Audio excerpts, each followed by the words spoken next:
Olá, galerinha aqui do Centro de Mídia, vamos começar uma super aula e espero que você assista esse vídeo do início ao fim, hein, pessoal? Conto com vocês. Vocês já me conhecem, eu sou o professor Seba Nunes e vou estar mais uma vez aqui com vocês aí falando sobre língua portuguesa. Já quero deixar um super agradecimento aqui à galera de Libras, que nos ajuda tanto aí a trazer mais diversidade de aula aí, com pessoas aí podendo participar da aula aqui também com a presença da Libra aqui nas nossas aulas. Galera, não vou segurar muito, a gente já sabe que é uma aula de língua portuguesa, então vamos descobrir aí qual é o tema, o título da aula. Mas antes, não deixe de acessar os nossos vídeos aqui no repositório.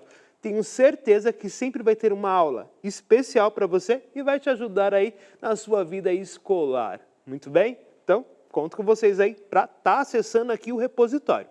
É feito para vocês. Vem comigo, vem na tela. Olha só, pessoal.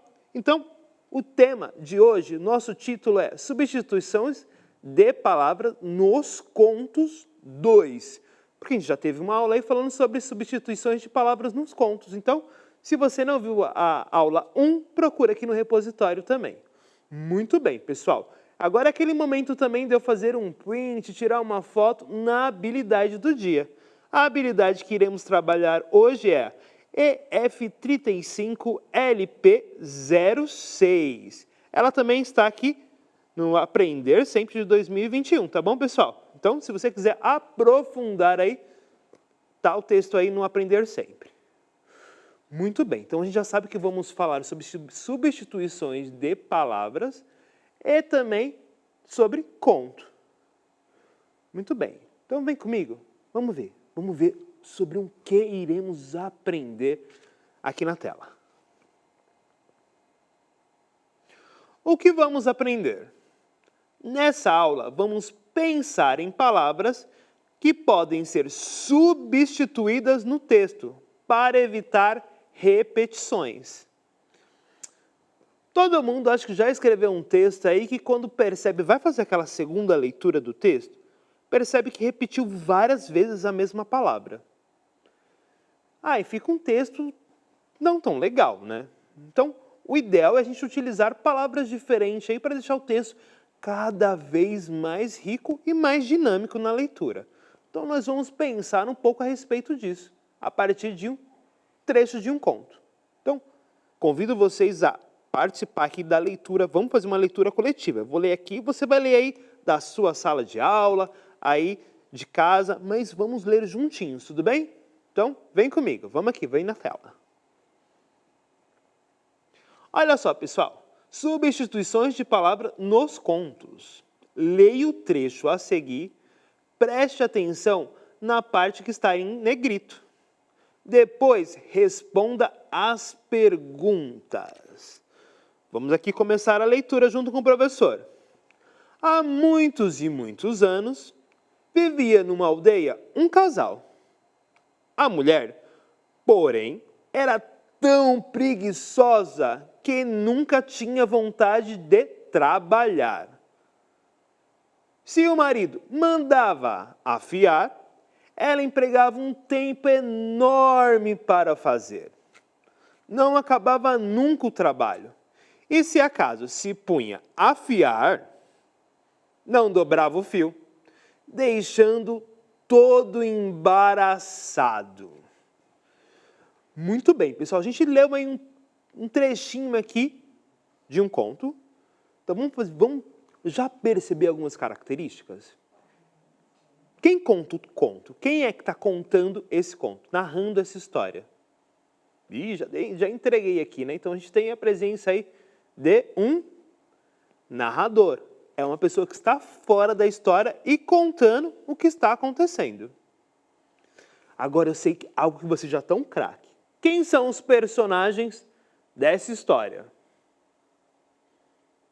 Já pensaram? Muito bem, a gente consegue ver a presença aí de dois personagens que estão aqui classificados como o homem e a mulher. Muito bem, a gente percebe aí que eles não têm um nome fixo na história, mas a gente consegue enxergá-los na história aí pelo nome homem e mulher. Então, 2 personagens. Temos um narrador e 2 personagens. Muito bem, eu vou fazer aqui com vocês aqui, a gente vai pensar um pouco mais nesse conto e pensar aí como o escritor fez esse conto aí, utilizando aí as palavras. Será que ele repetiu muitas palavras? Será que ele utilizou bem aí de diferentes palavras para contar, para fazer esse conto? Então vamos observar juntinhos comigo? Então eu tenho um exercício aqui para a gente. Vem comigo, vem na tela. Olha só, pessoal, então já tem uma primeira pergunta aí para vocês. Quem conta a história? Ah, professor, você já contou aí pra gente quem conta a história. A gente tem a presença aí do narrador. Como eu sei que é a presença do narrador? A história está sendo contada por alguém que não participa da cena, não participa da história. Ele é alguém que está fora da história. Então, ele é um narrador, ele apenas conta o que está acontecendo. Legal? Todo mundo conseguiu observar esse detalhe do narrador? Se não, vou dar uma dica para vocês. Volte lá no texto e faça a leitura novamente. Mas vamos aqui, eu já vou responder então a primeira questão. O narrador.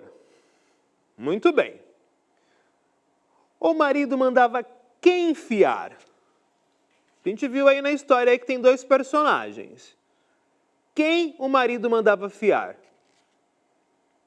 Se você não lembra, volta lá no texto e dá uma nova leitura. Mas a gente falou aqui de 2 personagens. O primeiro personagem é o marido, está aparecendo aqui no nosso texto, e o segundo, a mulher. Então temos 2 personagens. Então, o marido mandava sempre fiar a mulher. Legal. Então, vamos ver se o professor respondeu certo? Vem comigo, vem na tela.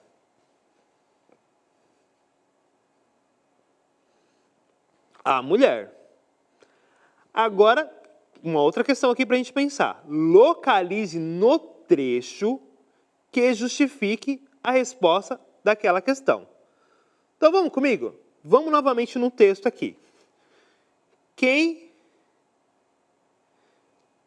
o marido mandava fiar? Vou colocar aqui para a gente um marca-texto para a gente acompanhar. Olha aqui, ó, eu já vou no lugar onde já achei, mas se você tiver dificuldade, você pode ler o texto todo novamente.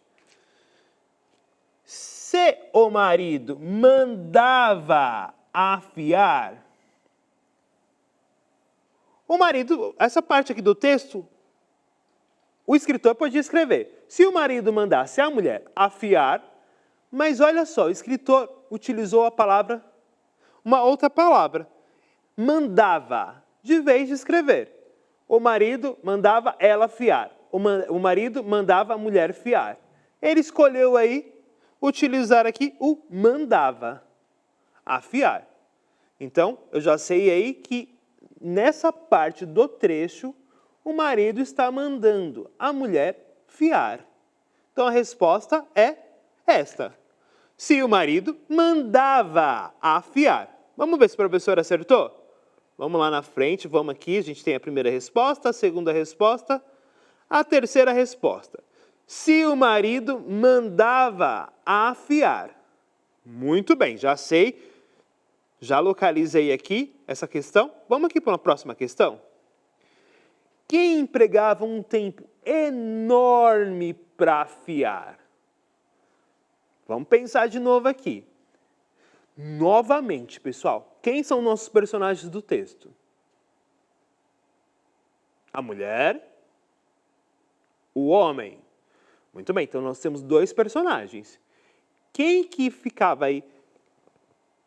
Quem empregava um tempo enorme para afiar? A gente conversou aqui, hein? Ah, tenho certeza que você já pensou aqui. A mulher, certo? Muito bem, vamos ver se está certo. Eu também acho que é a mulher, hein? Pelo que a gente leu aqui juntinhos, tenho certeza que é a mulher. A mulher. Muito bem. Agora, localize no trecho que justifique a resposta da 4. Quem empregava um tempo enorme para fiar? Muito bem, vou voltar aqui rapidinho no texto aqui com vocês. Vamos lá? Vamos lá. Muito bem. Já vou localizar aqui, mas quem tiver dificuldade pode fazer a leitura do texto inteiro, tá bom, pessoal? Vamos lá? Ela pregava um tempo enorme. Ela empregava um tempo enorme para o fazer. Então, aqui a gente percebe aqui que quem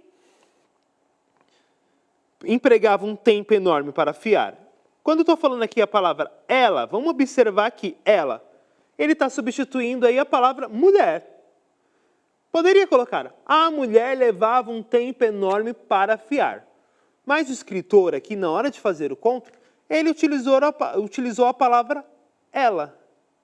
Então, olha só como a gente consegue perceber. Ele preferiu utilizar um pronome ao invés de escrever a mulher novamente. Olha só como esse jogo de utilização de palavras diferentes para não deixar o texto todo repetido. Imagina toda hora falando a mulher, a mulher, a mulher. Ficava meio chato, né? Então ele preferiu usar aqui um pronome. Muito bem, vamos ver aqui se o professor acertou. Muito bem. Quem empregava um tempo enorme para afiar, a gente já descobriu que é a mulher. Localize no texto o trecho que justifica a resposta 4. Ela empregava um tempo enorme para o fazer. Muito bem.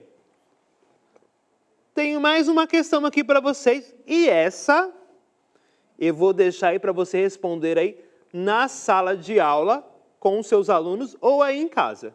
Tudo bem? Então, vou ler aqui para vocês a pergunta. Quem deixava o fio todo embaraçado? Pensa aí com seus amiguinhos e responde aí. Vamos aqui para outra pergunta. 7. Localize no texto o trecho que justifique a resposta 6. A gente já fez esse exercício aí de buscar a resposta no texto. Você vai fazer agora juntinho aí com o seu professor na sala de aula, com o seu amiguinho aí na sala de aula, tudo bem? Então faz aí, se tiver alguma dificuldade, o professor vai te ajudar. Muito bem, pessoal, estamos chegando aqui no finalzinho da nossa aula. E hoje refletimos sobre coesão textual, pensando em palavras que podem ser substituídas para evitar repetições. Vou deixar aqui para vocês a nossa avaliação também, pessoal. Se você conseguiu perceber como o escritor utilizava de outras palavras para falar da mulher, você viu que ele fez um jogo muito legal? Utilizou outras palavras, utilizou o pronome para se referir à mulher e não deixar o texto repetitivo. Então avalie a gente aí positivamente se você gostou aí dessa super dica. E conto com vocês aí nas próximas aulas. Continue assistindo aqui as aulas no repositório, hein, pessoal? Até as próximas. Tchau, tchau.